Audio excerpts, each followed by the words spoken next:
Nanone ukuboko k'Uwiteka ntikwaheze ngo ananirwe gukiza, n'ugutwi kwe ntikwapfuye ngo ananirwe kumva.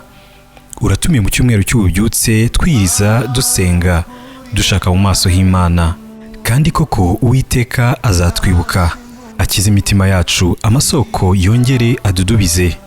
Ese hari ikinanira Imana? Nawe zana ibikuvuna n'ibikuremera byose, Umwami Yesu aracyakora ibitangaza.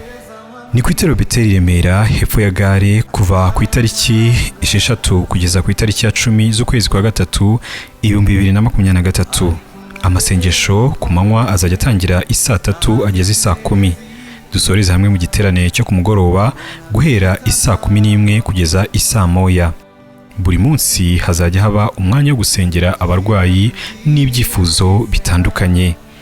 Ibyo bihe byose tuzaba turi kumwe n'umukozi w'Imana Apostle Dr. François Nkurunziza. Ntuzabure, ngwino wakire igitangaza cyawe n'icyabawe.